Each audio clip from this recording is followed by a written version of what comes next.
Welcome to the current affairs hybrid audio book series. इस series में हम Vision IAS monthly magazine से UPSC के लिए सबसे इंपॉर्टेंट करंट डेवलपमेंट्स को कवर करेंगे। You are watching UPSC civil 360।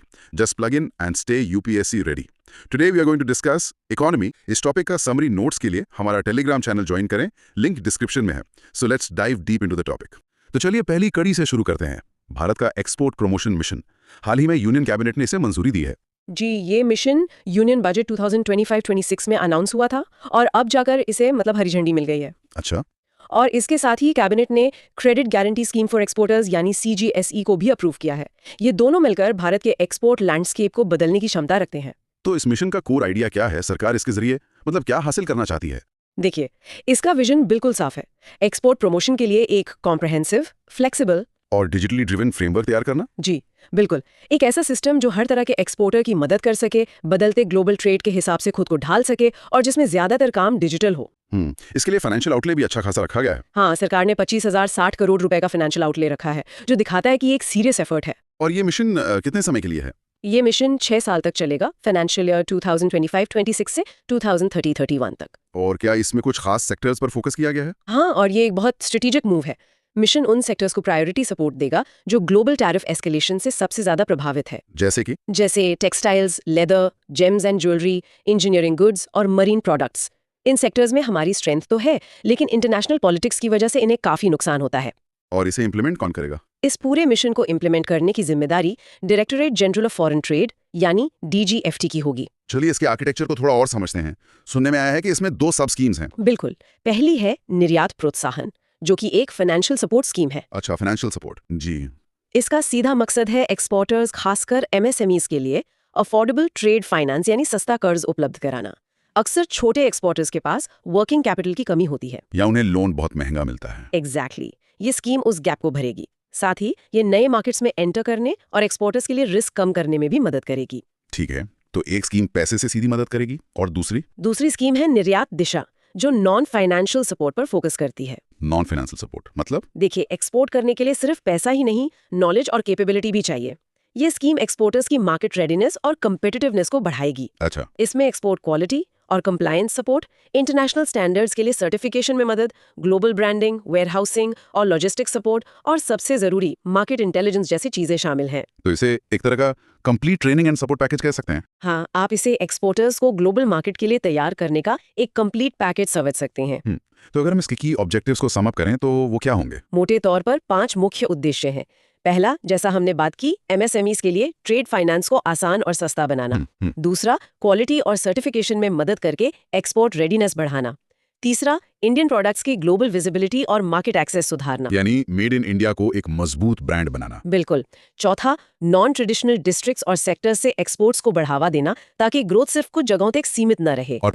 और पांचवा, हमारे एक्सपोर्ट बास्केट और डेस्टिनेशंस को डाइवर्सिफाई करना। मतलब हम सिर्फ कुछ ही चीजें कुछ ही देशों को न बेचें, बल्कि अलग अलग तरह के प्रोडक्ट्स दुनिया के ज्यादा से ज्यादा देशों में पहुंचाएं। ये डाइवर्सिफिकेशन वाला पॉइंट तो बहुत ही जरूरी है, क्योंकि किसी एक मार्केट पर निर्भरता बहुत रिस्की हो सकती है। सही बात है। वैसे भारत के एक्सपोर्ट सेक्टर के मौजूदा आंकड़े क्या कहते हैं? आंकड़े काफी कुछ बताते हैं। फाइनेंशियल ईयर 2024-25 में एक्सपोर्ट्स का इंडिया की GDP में लगभग 21% का कंट्रीब्यूशन रहा। 21%? ये तो हमारी इकोनॉमी का एक बहुत बड़ा इंजन है। बिल्कुल, और ये इंजन 45 मिलियन से ज्यादा लोगों को डायरेक्टली और इनडायरेक्टली रोजगार देता है। एक मिनट, ये आंकड़ा तो चौंकाने वाला है। हमारे कुल एक्सपोर्ट्स का लगभग 45% MSMEs से आता है। जी हाँ, यही तो खास बात है। MSMEs हमारी एक्सपोर्ट इकोनॉमी की रीढ़ है। मुझे लगा था ये बड़ी बड़ी कंपनीज का गेम होगा। नहीं, हालांकि global exports of goods and services में भारत का शेयर अभी भी करीब 2.5% ही है। इसी शेयर को बढ़ाने के लिए इस मिशन की जरूरत है। तो अब सवाल यही उठता है कि इस मिशन की जरूरत पड़ी क्यों? आखिर पहले से भी तो स्कीम्स चली रही थी। जरूरत इसलिए पड़ी क्योंकि पुरानी स्कीम्स वो फ्रैगमेंटेड थी। ये मिशन इंटरेस्ट इक्वलाइजेशन स्कीम और मार्केट एक्सेस इनिशिएटिव जैसी कई योजनाओं को इंटीग्रेट और मॉडर्नाइज करेगा। तो एक यूनिफाइड अप्रोच बनेगी। जी। दूसरा बड़ा कारण है लॉजिस्टिक चैलेंजेस। हमारे पास इनएडिक्वेट इंफ्रास्ट्रक्चर है, पोर्ट्स पर भीड़ रहती है, बढ़ते फ्रेट कॉस्ट्स और रेड सी रूट जैसी शिपिंग डिस्ट्रप्शंस तो हैं ही। हाँ, तो असल में दिक्कत सिर्फ सामान बनाने में नहीं है, बल्कि उसे फैक्ट्री से विदेशी ग्राहक तक पहुंचाने के पूरे सफर में है। और मुझे लगता है मार्केट एक्सेस भी बड़ी चुनौती होगी। बिल्कुल, इंडियन प्रोडक्ट्स की इंटरनेशनल विजिबिलिटी लिमिटेड है और बायर कनेक्शंस भी वीक है। फिर आते हैं रेगुलेटरी चैलेंजेस। अच्छा, एक्सपोर्टर्स को certificate of origin, quality inspection certificate जैसे कई डॉक्यूमेंट से जूझना पड़ता है, जो प्रोसेस को स्लो और कॉम्प्लेक्स बना देता है। तो ये ब्यूरोक्रेटिक हर्डल्स, पुराना इंफ्रास्ट्रक्चर और ग्लोबल पॉलिटिक्स, ये सब मिलकर एक बड़ी दीवार खड़ी कर देते हैं। और ऊपर से बढ़ता ग्लोबल प्रोटेक्शनिज्म, जैसे इंडियन गुड्स पे यूएस टैरिफ और चाइना से कंपटीशन, ये सब चुनौतियां तो हैं ही। ठीक है, तो ईपीएम इन चुनौतियों का जवाब है। इसके साथ एक credit guarantee scheme for exporters CGSE भी है। उसका क्या रोल है? सीजीएसई एक तरह से ईपीएम का फाइनेंशियल आर्म है।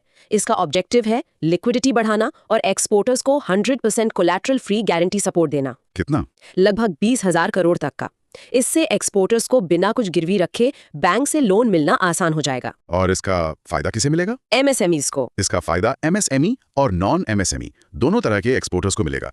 इसे department of financial services DFS NCGTC के माध्यम से इंप्लीमेंट करेगा। सरकार की और भी तो कई पहले हैं जो एक्सपोर्ट्स को सपोर्ट कर रही हैं। हाँ, ये मिशन अकेला काम नहीं करेगा। इसे सपोर्ट करने के लिए foreign trade policy 2023, RoS TL scheme, national logistics policy, PM Gatishakti और ट्रेड कनेक्ट ई प्लेटफॉर्म भी हैं। जी, ये सब मिलकर एक पूरा इकोसिस्टम तैयार करते हैं। तो आगे का रास्ता क्या है? इन सब के अलावा और क्या किया जा सकता है? कुछ कदम और उठाए जा सकते हैं, जैसे ईयू और सेंट्रल एशिया के साथ high quality free trade agreements को फाइनलाइज करना। FTAs। पर यहाँ ये ध्यान रखना होगा कि इसका फायदा एमएसएमईज तक भी पहुंचे, सिर्फ बड़ी कंपनियों तक नहीं। हमें हाई वैल्यू टेक्निकल सर्विसेज के एक्सपोर्ट पर भी फोकस करना होगा। अच्छा, इसके अलावा ग्लोबल ट्रेड फेयर्स में एमएसएमई पार्टिसिपेशन को और मजबूत करना और ई कॉमर्स एक्सपोर्ट्स को बढ़ावा देने के लिए एक नेशनल ट्रेड नेटवर्क यानी NTN बनाना जरूरी है। तो कुल मिलाकर ये एक्सपोर्ट मिशन एक सिंगल विंडो सिस्टम जैसा है जो डिजिटल फर्स्ट है और सिर्फ प्लान बनाने पर नहीं बल्कि रिजल्ट्स देने पर फोकस करेगा। लक्ष्य फाइनेंस गैप्स, लॉजिस्टिक्स बॉटलनेक्स और मार्केट एक्सेस जैसी चुनौतियों को एड्रेस करके भारत के लिए सस्टेन्ड, डिवर्सिफाइड और रिजिलियंट एक्सपोर्ट ग्रोथ हासिल करना है। हमने बात की कि भारत दुनिया को ज्यादा सामान बेचना चाहता है, लेकिन ज्यादा बेचने के लिए पहले ज्यादा और बेहतर बनाना होगा। और यहीं से हमारी चर्चा का दूसरा हिस्सा शुरू होता है, भारत का मैन्युफैक्चरिंग सेक्टर। जी, नीति आयोग ने CII और डिलॉयट के साथ मिलकर एक 10-year रोड मैप जारी किया है जिसका टाइटल है री-इमेजिनिंग मैन्युफैक्चरिंग। जी, और ये रोड मैप भविष्य की बात करता है। इसमें 4 कोर फ्रंटियर टेक्नोलॉजी एनेबलर्स पर फोकस किया गया है। कौन कौन से? Artificial intelligence and machine learning यानी AML, advance materials, digital twins और रोबोटिक्स एंड ऑटोमेशन। ये चारों टेक्नोलॉजीज मैन्युफैक्चरिंग की शक्ल बदलने वाली हैं। इसमें ये डिजिटल ट्विन्स का कॉन्सेप्ट थोड़ा नया है। इसे आसान भाषा में कैसे समझ सकते हैं? इसे ऐसे समझिए जैसे किसी असली ब्रिज का एक वीडियो गेम वर्जन बना दिया हो, अच्छा, जिसपे आप रियल टाइम में ट्रैफिक, मौसम और लोड का असर देख सकते हैं बिना असली ब्रिज को छुए। फैक्ट्रीज में मशीनरी के लिए यही किया जा रहा है। मतलब किसी मशीन का एक वर्चुअल डेटा ड्रिवन रेप्लिका। हाँ, और उससे हम उसे टेस्ट कर सकते हैं, प्रिडिक्ट कर सकते हैं कि वो कब खराब होगी और प्रोडक्शन को ऑप्टिमाइज कर सकते हैं। ये तो कमाल की चीज है। रोड मैप के और क्या की फीचर्स हैं? इसमें एक सेक्टर फोकस्ड अप्रोच अपनाया गया है जिसमें 13 प्रायोरिटी मैन्युफैक्चरिंग सेक्टर्स को आइडेंटिफाई किया गया है। जैसे इलेक्ट्रॉनिक्स, फार्मास्यूटिकल्स। जी, ऑटोमोबाइल्स और ग्रीन एनर्जी भी। और दूसरा है फ्रंटियर टेक्नोलॉजी इंटीग्रेशन, यानी ये रोड मैप बताता है कि इन चारों टेक्नोलॉजीज को इन सेक्टर्स में कैसे इस्तेमाल किया जा सकता है। जैसे AML प्रिडिक्टिव मेंटेनेंस के लिए और रोबोटिक्स प्रिसीजन बढ़ाने के लिए। मैन्युफैक्चरिंग भारत के लिए इतना जरूरी क्यों है, इस पर भी बात करते हैं। पहला तो यही है कि ये हमारी इकोनॉमी को बैलेंस करता है। हाँ, ये लेबर को लो प्रोडक्टिविटी एग्रीकल्चर से निकालकर higher productivity non farm employment की ओर ले जाने का सबसे कारगर तरीका है। और एम्प्लॉयमेंट जनरेशन? मैन्युफैक्चरिंग के highest backward and forward linkages होते हैं। मतलब एक फैक्ट्री लगती है तो उसके पार्ट्स बनाने वाले, ट्रांसपोर्ट करने वाले और भी कई इनडायरेक्ट जॉब्स क्रिएट होते हैं। तीसरा पॉइंट है स्ट्रेटेजिक ऑटोनॉमी। कोविड-19 ने हमें दिखाया कि हम क्रिटिकल चीजों के लिए इंपोर्ट्स पर कितने निर्भर हैं। बिल्कुल, डिफेंस, सेमीकंडक्टर्स और फार्मास्यूटिकल्स जैसे सेक्टर्स में सेल्फ रिलायंस देश की सुरक्षा के लिए भी जरूरी है। सही बात है। इसके अलावा ये इनोवेशन स्पिलओवर्स को भी बढ़ावा देता है, यानी R&D और स्किलिंग को एनकरेज करता है। और पांचवा है रीजनल बैलेंस। मतलब ये ग्रोथ Tier 2, Tier 3 शहरों तक भी पहुंचती है। जी, डिसेंट्रलाइज्ड डेवलपमेंट को सपोर्ट करता है। तो अभी भारत में मैन्युफैक्चरिंग का स्टेटस क्या है? हम कहाँ खड़े हैं? देखिए, आंकड़े एक मिली जुली तस्वीर दिखाते हैं। मैन्युफैक्चरिंग का हमारी GDP में कंट्रीब्यूशन लगभग 17% है और ग्लोबल मैन्युफैक्चरिंग में हमारा शेयर करीब 3% है। और रोजगार? टोटल वर्कफोर्स का लगभग 11.4% इस सेक्टर में काम करता है। तो इसका मतलब ये हुआ कि मैन्युफैक्चरिंग हमारी 11% से ज्यादा आबादी को रोजगार तो देता है, लेकिन इकोनॉमी और ग्लोबल स्टैंडिंग में इसका कंट्रीब्यूशन उतना बड़ा नहीं है। आपने बिल्कुल सही पकड़ा। शायद यही वो कोर प्रॉब्लम है जिसे ये नया रोड मैप सॉल्व करने की कोशिश कर रहा है। सिर्फ ज्यादा बनाना नहीं, बल्कि ज्यादा वैल्यूबल बनाना। बिल्कुल। सेक्टोरल परफॉर्मेंस में हम कुछ जगह बहुत अच्छे हैं। इलेक्ट्रॉनिक्स में हम दुनिया के दूसरे सबसे बड़े मोबाइल फोन मैन्युफैक्चरर हैं। फार्मास्यूटिकल्स में भी हमारी पोजीशन अच्छी है। हाँ, वॉल्यूम के हिसाब से तीसरे और ऑटोमोबाइल्स में चौथे लार्जेस्ट प्रोड्यूसर हैं। लेकिन अभी भी बहुत कुछ करना बाकी है। तो वो चुनौतियां क्या हैं जो हमें आगे बढ़ने से रोक रही हैं? कई चुनौतियां हैं। सबसे पहली है फंडिंग गैप्स। फ्रंटियर टेक्नोलॉजीज को अडॉप्ट करने के लिए पब्लिक और प्राइवेट फंडिंग की कमी है। नीति आयोग ने चेतावनी भी दी है कि अगर हमने तेजी से इन्हें नहीं अपनाया तो 2035 तक हमारा ग्लोबल मैन्युफैक्चरिंग शेयर गिरकर 2.5% रह सकता है। और R&D में इन्वेस्टमेंट की कमी? वो दूसरी बड़ी चुनौती है। हम R&D पर जीडीपी का केवल 0.64% खर्च करते हैं, जबकि चाइना लगभग 2.5% करता है। हाँ, और ये एक विशेष साइकिल जैसा है। R&D में इन्वेस्ट नहीं करते तो इनोवेशन नहीं होता, और इनोवेशन के बिना हाई वैल्यू प्रोडक्ट्स नहीं बनते, जिससे प्रॉफिट कम होता है और R&D के लिए पैसा ही नहीं बचता। एग्जैक्टली। इसके अलावा कॉम्प्लेक्स रेगुलेशंस की वजह से फर्म्स अक्सर छोटी ही बनी रहती हैं, जिसे डिसइंसेंटिव्स टू स्केल कहते हैं। मैन्युफैक्चरिंग वर्सेस सर्विसेज का इम्बैलेंस भी तो है। जी, सर्विसेज सेक्टर जीडीपी का 55% कंट्रीब्यूट करता है, लेकिन वो high productivity low employment growth है। हमें जॉब्स के लिए मैन्युफैक्चरिंग चाहिए, और हमारी लो लेबर प्रोडक्टिविटी भी एक समस्या है। ग्लोबल रैंक 133 है ना? हाँ, और एक आखिरी चुनौती है अनइक्वल रीजनल डिस्ट्रीब्यूशन।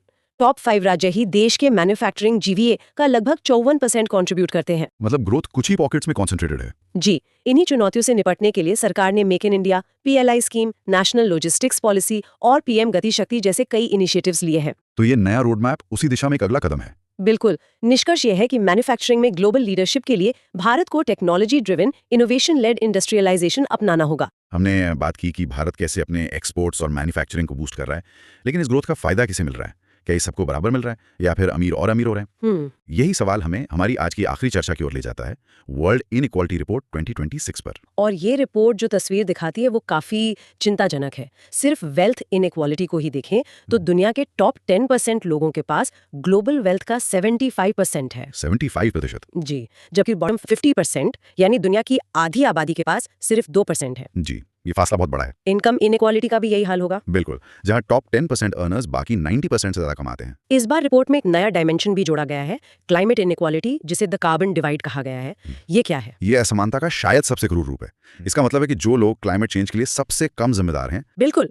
आंकड़े बताते हैं कि दुनिया की पुअरेस्ट 50% आबादी private capital related carbon emissions का सिर्फ 3% हिस्सा है, जबकि रिचेस्ट 10% अकेले 77% एमिशंस के लिए जिम्मेदार हैं। तो आप कह रही हैं कि जो लोग प्रदूषण सबसे कम फैला रहे हैं वो बाढ़ और सूखे जैसी आपदाओं से सबसे ज्यादा प्रभावित हो रहे हैं? जी, यही ग्लोबल क्लाइमेट इनजस्टिस है। Report systemic global financial inequality की भी बात करती है। अच्छा।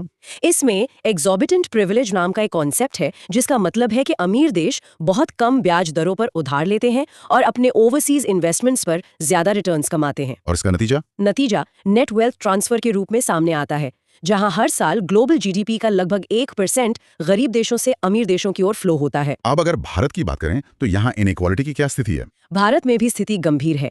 इनकम इनइक्वालिटी की बात करें तो टॉप 10% अर्नर्स नेशनल इनकम का 58% हिस्सा ले जाते हैं, और बॉटम 50? उनके हिस्से में सिर्फ 15% आता है। वेल्थ इनइक्वालिटी तो इससे भी ज्यादा है। यहाँ टॉप 10% के पास नेशनल वेल्थ का 65% है और सिर्फ टॉप 1% के पास ही देश की 40% दौलत है। इस तरह की हाई इनइक्वालिटी के परिणाम क्या होते हैं? ये सिर्फ एक इकोनॉमिक स्टैटिस्टिक है या इसका समाज पर भी असर पड़ता है? इसका समाज पर बहुत गहरा और विनाशकारी असर पड़ता है। इकोनॉमिक इम्पैक्ट्स की बात करें तो इससे प्रोडक्टिविटी और ग्रोथ कम होती है, जैसे कुपोषण से होने वाला अनीमिया लेबर पार्टिसिपेशन को सीधे तौर पर प्रभावित करता है। इससे इंटरजेनरेशनल पॉवर्टी ट्रैप्स बनते हैं, यानी गरीबी पीढ़ी दर पीढ़ी चलती रहती है और सोशल मोबिलिटी खत्म हो जाती है। अमीरों का एक्सेसिव कंजम्पशन क्लाइमेट चेंज को और तेज करता है, ये भी एक पॉइंट है। बिल्कुल, और इनफॉर्मल वर्कर्स की वल्नरेबिलिटी और बढ़ जाती है, जैसा हमने कोविड-19 के दौरान देखा। सही बात है। और अंत में इकोनॉमिक इनइक्वालिटी पॉलिटिकल इनइक्वालिटी में बदल जाती है, जो लोकतंत्र के लिए खतरनाक है।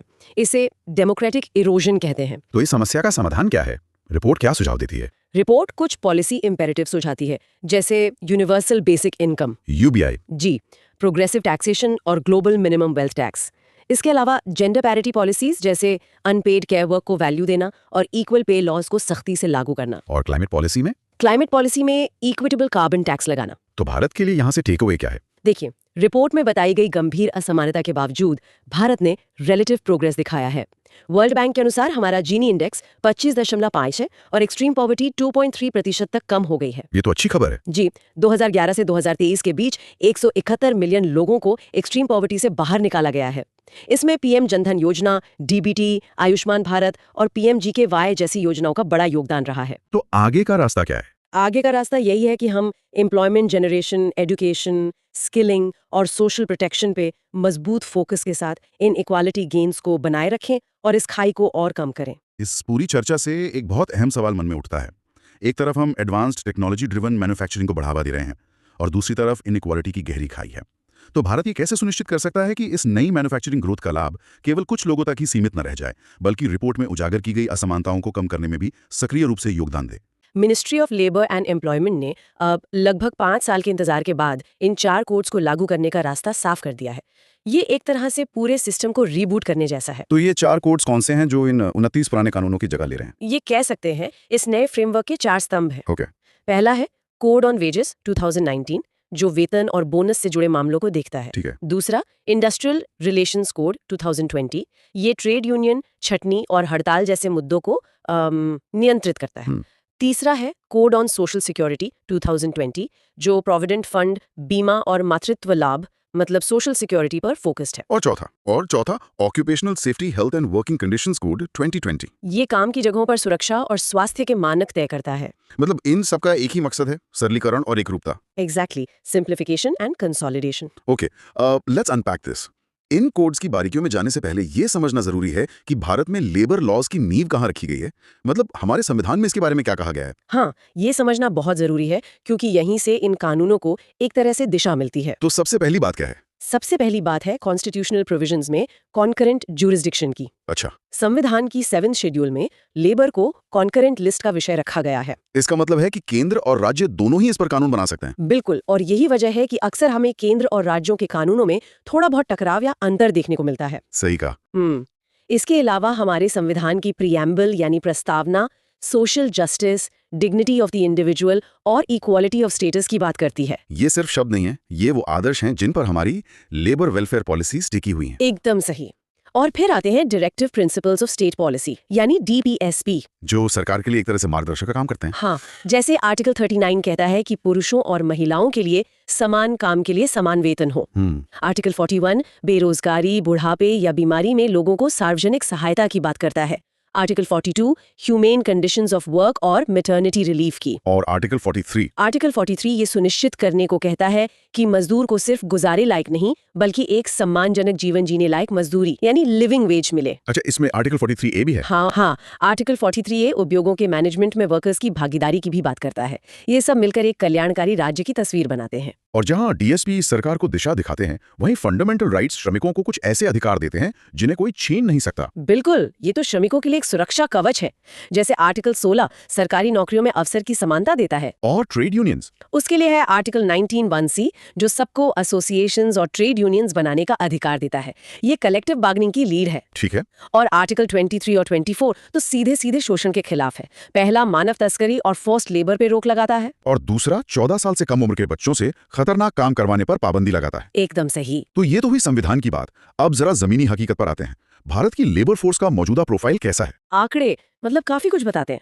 2024 में हमारा overall labour force participation rate यानी LFPR 59.6% है। ओके।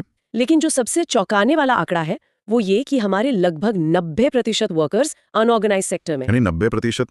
अरे ये तो मतलब बहुत ही बड़ी संख्या है। हाँ। इसका मतलब है कि देश के ज्यादातर कामगारों के पास कोई फॉर्मल जॉब सिक्योरिटी या सोशल बेनिफिट्स नहीं है। बिल्कुल। और यही इन सुधारों की सबसे बड़ी चुनौती भी है। कुछ और आंकड़े भी हैं। हाँ, 2023-24 में कुल एम्प्लॉयमेंट 64.33 करोड़ था और फीमेल LFPR 41.7% पर है, जिसमें सुधार की काफी गुंजाइश है। और इन करोड़ों लोगों के अधिकारों और कानूनों को लागू करने के लिए हमारे पास क्या इंस्टीट्यूशनल मैकेनिज्म है? कौन सी संस्थाएं हैं जो ये सब देखती हैं? इसकी पूरी एक मशीनरी है। सबसे ऊपर है ministry of labour and employment, जो नोडल मंत्रालय है। ठीक है। फिर है लेबर ब्यूरो, जो मजदूरी, औद्योगिक विवादों और काम करने की स्थितियों पर महत्वपूर्ण डेटा इकट्ठा और पब्लिश करता है। जी, और ग्राउंड लेवल पर, जमीनी स्तर पर चीफ लेबर कमिश्नर मतलब CLC का कार्यालय औद्योगिक विवादों को सुलझाने और केंद्रीय कानूनों को लागू करने का काम करता है। और सामाजिक सुरक्षा योजनाओं की बात करें तो 2 नाम सबसे पहले आते हैं, ESI और EPFO। इनमें क्या मूल अंतर है? हाँ, ये दोनों सोशल सिक्योरिटी के कह सकते हैं बड़े स्तंभ हैं। एम्प्लॉइज स्टेट इंश्योरेंस स्कीम यानी ESI, जो 1948 के एक्ट के तहत चलती है, एक तरह का स्वास्थ्य बीमा है। अच्छा, हेल्थ इंश्योरेंस। हाँ, ये बीमारी, मैटरनिटी और काम के दौरान लगी चोट को कवर करती है। और ये उन नॉन सीजनल एस्टैब्लिशमेंट्स पर लागू होती है जहां वेज सीलिंग 21,000 रुपए प्रति माह है। और EPFO वहीं employees provident fund organisation EPFO एक रिटायरमेंट सेविंग स्कीम है। ये 1952 के एक्ट के तहत चलती है। इसमें कर्मचारी और एम्प्लॉयर दोनों कंट्रीब्यूट करते हैं, जो रिटायरमेंट के बाद एक बड़ी राशि के रूप में मिलता है। So what does this all mean? इन सभी बातों से ये तो साफ है कि एक मजबूत ढांचा पहले से था, तो फिर इन नए सुधारों की जरूरत क्यों पड़ी? ऐसा क्या था जो पुराने सिस्टम में काम नहीं कर रहा था? If we connect this to the bigger picture, तो इसके पीछे कई बड़ी वजहें थी। जैसे? सबसे पहली और सबसे बड़ी वजह थी सिंप्लीफाइंग कंप्लायंस। जैसा आपने शुरू में कहा, 29 केंद्रीय कानून और 100 से ज्यादा राज्य के कानून। एक भूल भुलैया थी। हाँ, कंपनियों के लिए इनका पालन करना बहुत मुश्किल और महंगा था।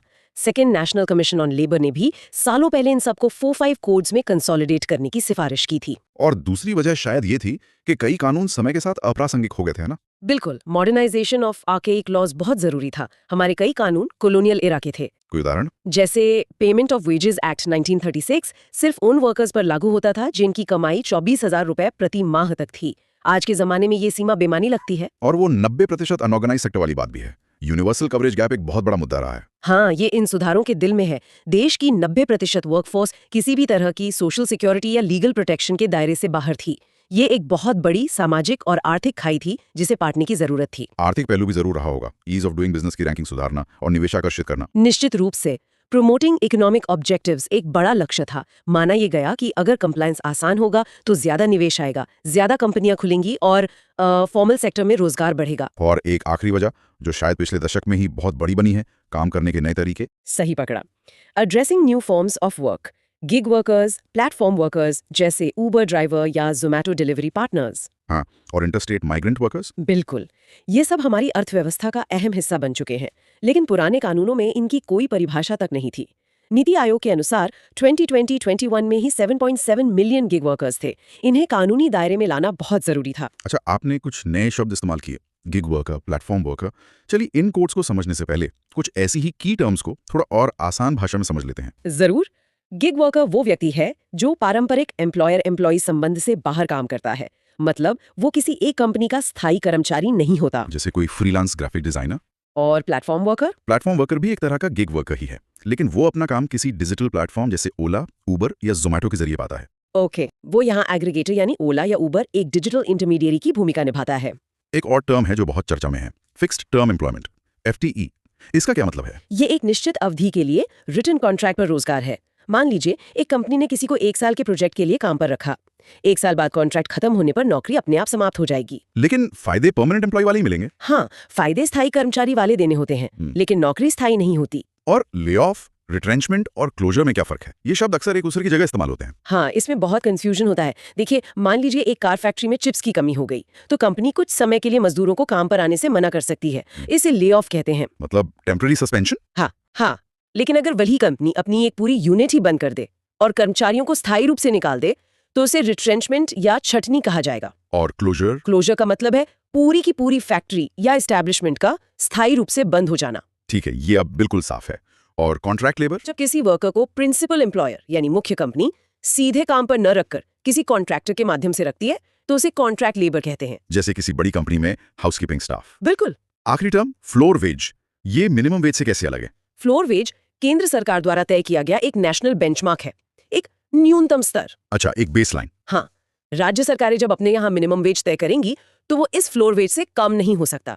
ये एक तरह से पूरे देश के लिए एक आधार रेखा है। इन सभी परिभाषाओं के बाद सोर्स में एक छोटा सा कंक्लूजन भी दिया गया है। हाँ, सोर्स कहता है कि ये चारों लेबर कोड्स भारत के लेबर गवर्नेंस में एक स्ट्रक्चरल शिफ्ट है। इनका उद्देश्य वर्कर वेलफेयर और इकोनॉमिक फ्लेक्सिबिलिटी, मतलब श्रमिक कल्याण और आर्थिक लचीलेपन के बीच एक संतुलन बनाना है। और सफलता इम्प्लीमेंटेशन पर निर्भर करेगी। बिल्कुल, इनकी असली सफलता इस बात पर निर्भर करेगी कि राज्य इन्हें कितनी प्रभावी ढंग से लागू करते हैं। चलिए अब एक एक कर इन चारों कोड्स की गहराइयों में उतरते हैं। शुरुआत करते हैं पहले कोड से, द कोड ऑन वेजेस 2019। यह कोड 4 पुराने कानूनों को एक साथ लाता है। इसका मुख्य उद्देश्य है देश के हर कर्मचारी के लिए न्यूनतम वेतन सुनिश्चित करना और वेतन भुगतान को समय पर और पारदर्शी बनाना। तो इसके की प्रोविजंस क्या हैं जो इसे पुराने कानूनों से अलग बनाते हैं? इसका सबसे बड़ा प्रोविजन है universal coverage of minimum wages, मतलब सबके लिए न्यूनतम वेतन। हाँ, पहले न्यूनतम वेतन का कानून सिर्फ कुछ ही क्षेत्रों के कर्मचारियों पर लागू होता था। अब ये ऑर्गेनाइज्ड और अनऑर्गेनाइज्ड दोनों सेक्टर्स के सभी एम्प्लॉयज पर लागू होगा। ये एक बहुत बड़ा कदम है। और दूसरा बड़ा बदलाव है फ्लोर वेज का कॉन्सेप्ट, जिसकी हमने अभी बात की। हाँ, इंट्रोडक्शन ऑफ फ्लोर वेज एक गेम चेंजर हो सकता है। केंद्र सरकार एक नेशनल फ्लोर वेज तय करेगी जिससे कोई भी राज्य नीचे नहीं जा सकता। इससे वेतन की असमानता कम होगी। बिल्कुल।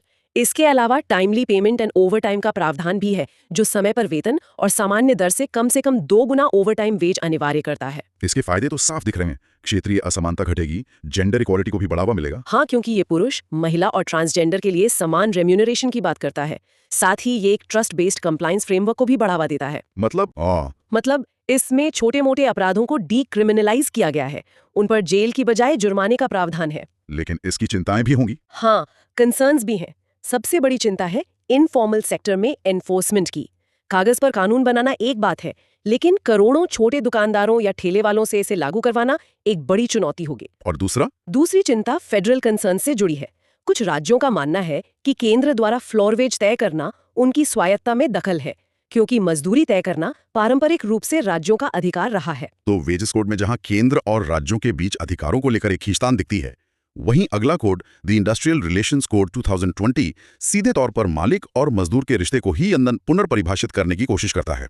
चलिए देखते हैं कैसे। यह कोड 3 बहुत महत्वपूर्ण पुराने कानूनों की जगह लेता है और ट्रेड यूनियंस, एम्प्लॉयमेंट कंडीशंस और इंडस्ट्रियल डिस्प्यूट्स से जुड़े नियमों को सरल बनाता है। इसमें सबसे ज्यादा चर्चा जिस प्रावधान पर हुई वो है कंपनियों के लिए कर्मचारियों को निकालने के नियमों में ढील देना। हाँ, higher threshold for lay off, retrenchment and closure. पहले 100 या उससे ज्यादा वर्कर्स वाले एस्टैब्लिशमेंट्स को छटनी या बंदी के लिए सरकार से अनुमति लेनी पड़ती थी। और अभी सीमा 300 कर दी गई है। सही।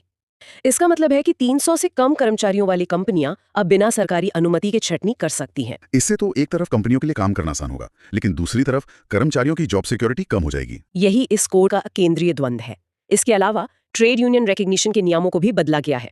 अब किसी भी यूनियन को एकमात्र नेगोशिएटिंग यूनियन का दर्जा तभी मिलेगा जब उसके पास 51% वर्कर्स की मेंबरशिप हो। और अगर ऐसा नहीं हुआ तो? अगर ऐसा नहीं होता तो एक नेगोशिएटिंग काउंसिल बनाई जाएगी। यानी किसी एक यूनियन का दबदबा कम होगा, लेकिन इससे यूनियनों की सामूहिक सौदेबाजी की ताकत भी तो कमजोर हो सकती है। बिल्कुल। एक और महत्वपूर्ण प्रावधान है फिक्स टर्म एम्प्लॉयमेंट FTE को कानूनी रूप देना। ओके। अब कंपनियां किसी भी काम के लिए FTE पर कर्मचारी रख सकती हैं।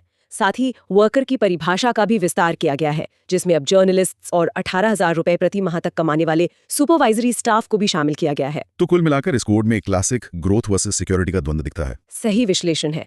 एक तरफ greater ease of doing business और एम्प्लॉयमेंट फॉर्मलाइजेशन का तर्क है, तो दूसरी तरफ जॉब सिक्योरिटी कंसर्न्स और वीकेंड कलेक्टिव बार्गेनिंग की चिंताएं हैं। सोर्स में दी गई लिंकिंग इनसाइट फॉर मेंस भी इसी ओर इशारा करती है। हाँ, वो कहती है the code on wages strengthens income security while the Industrial Relations Code prioritizes industrial flexibility। मतलब सफलता संतुलन पर ही निर्भर करती है। अब आते हैं तीसरे कोड पर, जो शायद आज के दौर में सबसे ज्यादा प्रासंगिक है, the code on social security 2020।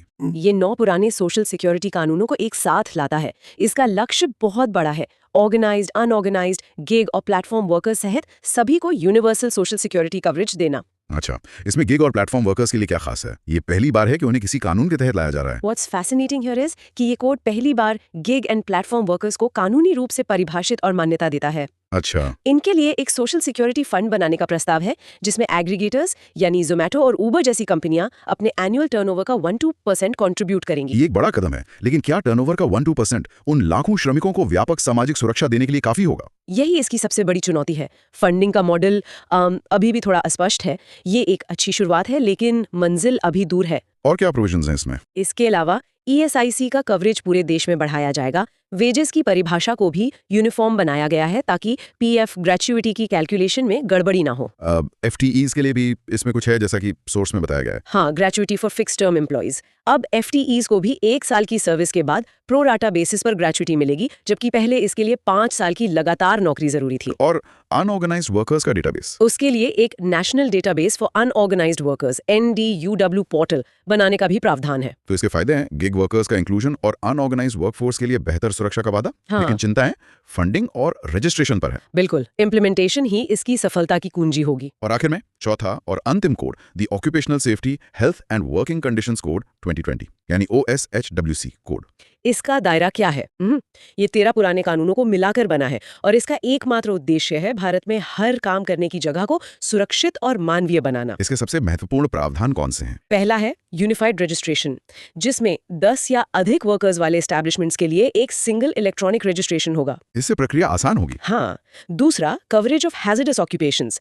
अब सरकार किसी भी खतरनाक गतिविधि वाले एस्टैब्लिशमेंट पर भले ही उसमें सिर्फ एक ही वर्कर क्यों न हो, OSH के प्रावधान लागू कर सकती है। प्रवासी मजदूरों के लिए भी इसमें कुछ खास है? हाँ, expanded definition of interstate migrant workers यानी ISMW।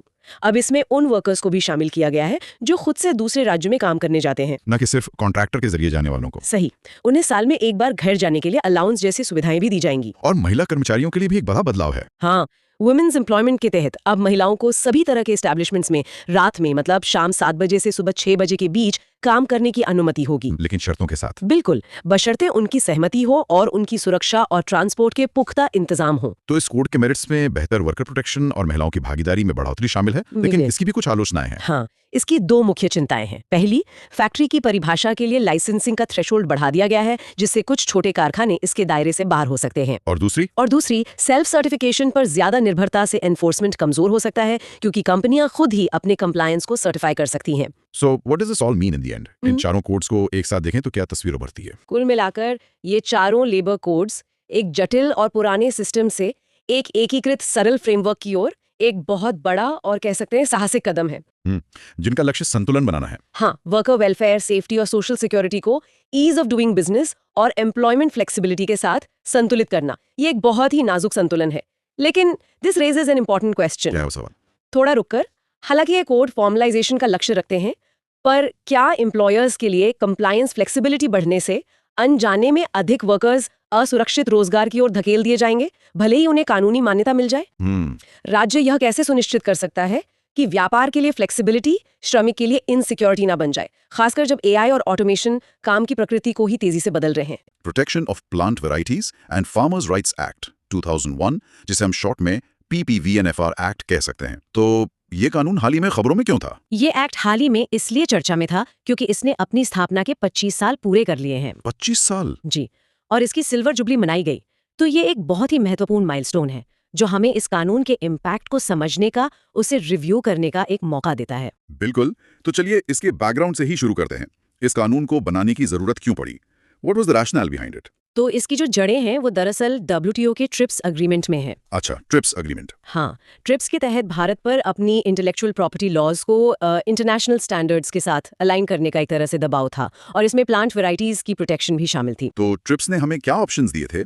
ट्रिप्स ने देशों को फ्लेक्सिबिलिटी दी थी। सदस्य देश या तो पौधों पर पेटेंट्स दे सकते थे या फिर एक इफेक्टिव सुई जेनरिस सिस्टम अपना सकते थे। सुई जेनरिस सिस्टम, ये क्या होता है? सुई जेनरिस का मतलब है एक तरह का कस्टम डिजाइन्ड लीगल फ्रेमवर्क जो हमारे यहाँ की मतलब भारतीय कृषि की रियलिटीज के हिसाब से बनाया गया हो। और भारत ने पेटेंट्स की जगह इसी सुई जेनरिस सिस्टम को चुना, ये फैसला क्यों लिया गया? हाँ, भारत ने पौधों पर पेटेंटिंग को सिरे से खारिज कर दिया।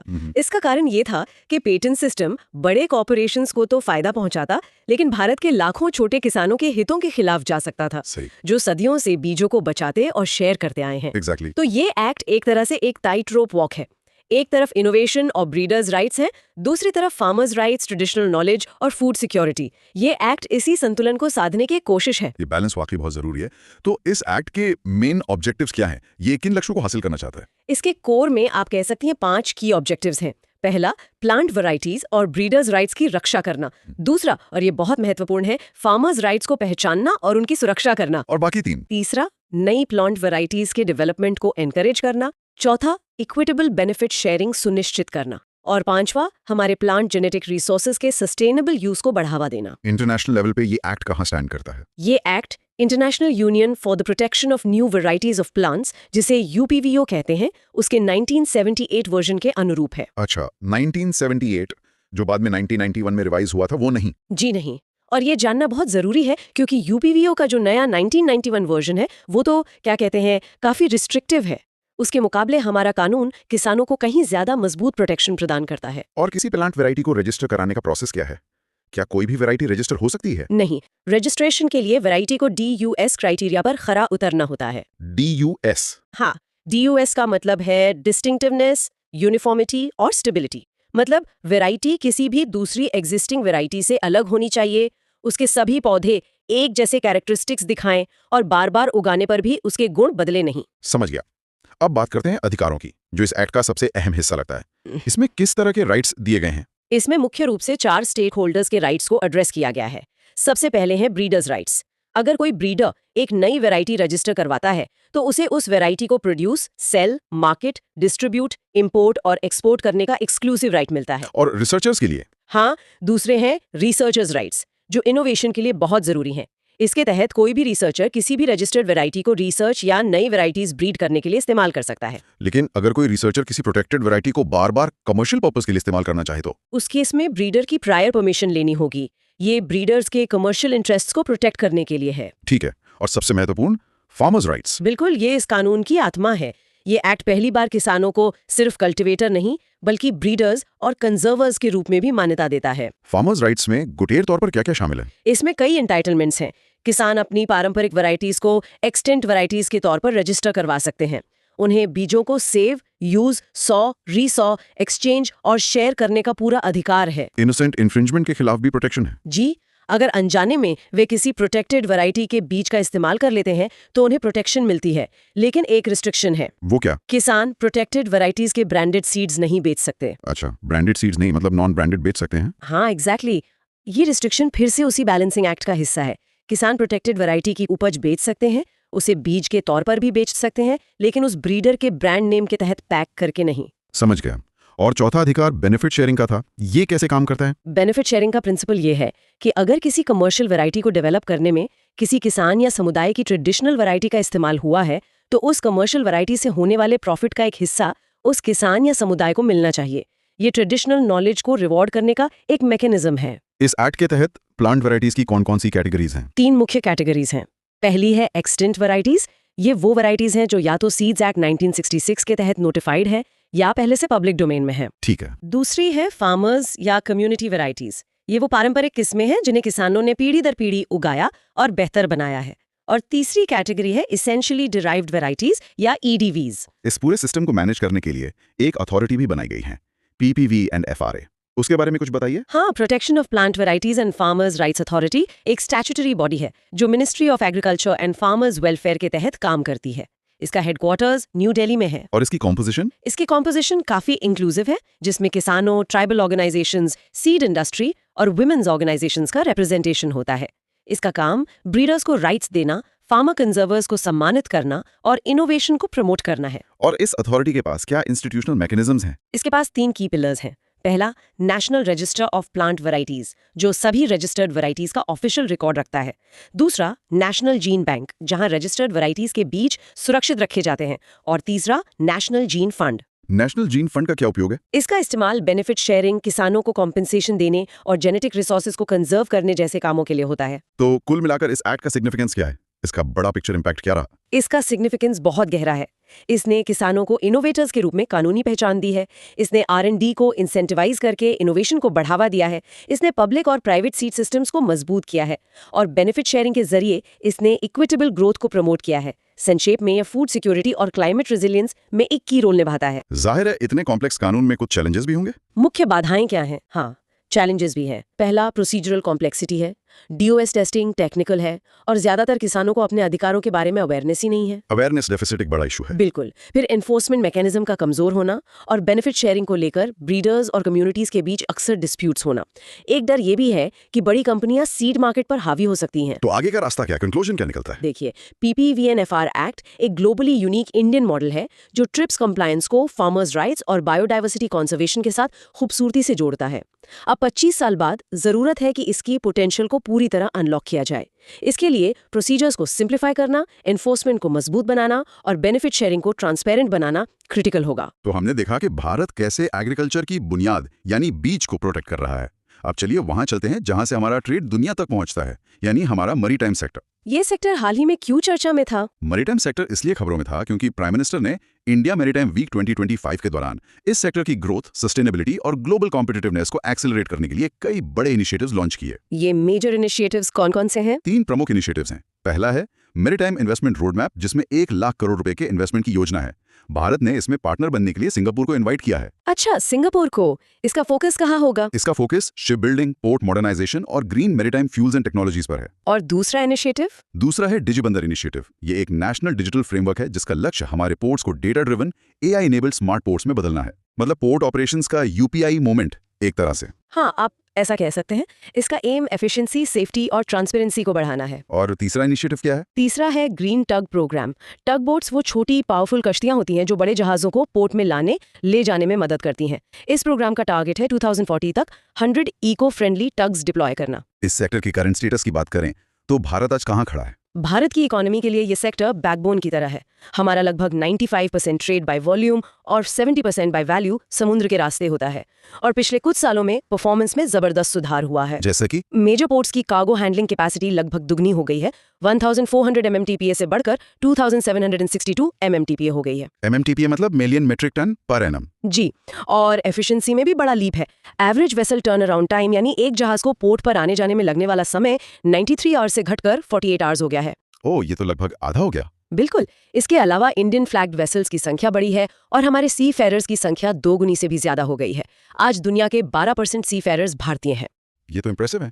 लेकिन इस ग्रोथ के साथ चैलेंजेस भी होंगे। सबसे बड़े चैलेंजेस क्या हैं? हाँ, कई चैलेंजेस हैं। पहला है कनेक्टिविटी बॉटलनेक्स। कई पोर्ट्स तक लास्ट माइल रोड और रेल कनेक्टिविटी अभी भी अच्छी नहीं है, जिससे लॉजिस्टिक्स कॉस्ट्स बढ़ती हैं। और दूसरा है ट्रांसशिपमेंट लिमिटेशंस।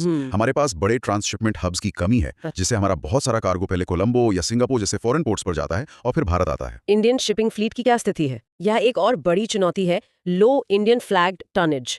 ज्यादा टैक्सेशन और रेगुलेटरी बर्डन की वजह से ग्लोबल शिपिंग फ्लीट में इंडियन रजिस्ट्री का हिस्सा 1% से भी कम है। इसके अलावा मैन्युफैक्चरिंग में भी हम पीछे हैं। ग्लोबल शिप बिल्डिंग में हमारा शेयर सिर्फ 1% है। और आखिर में मैरिटाइम सिक्योरिटी थ्रेट्स तो हैं ही। इन चैलेंजेस से निपटने के लिए सरकार क्या कर रही है? What are the major programmes for an Atmanirbhar maritime sector? सरकार का अप्रोच मल्टी प्रोंग्ड है। एक तरफ मैरिटाइम इंडिया विजन 2030 और मैरिटाइम अमृतकाल विजन 2047 जैसे लॉन्ग टर्म रोड मैप्स हैं। और ऑन ग्राउंड इनिशिएटिव्स? बिल्कुल। सागरमाला प्रोग्राम है जो पोर्ट लेड डेवलपमेंट पर फोकस कर रहा है। पोर्ट डेवलपमेंट में 100% FDI अलाउ की गई है। लीगल रिफॉर्म्स भी हो रहे हैं, जैसे नया इंडियन पोर्ट्स एक्ट 2025 लाया जा रहा है।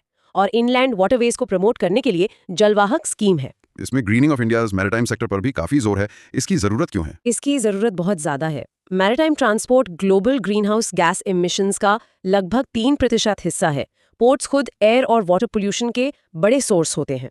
और एनर्जी सिक्योरिटी का भी एंगल है। बिल्कुल।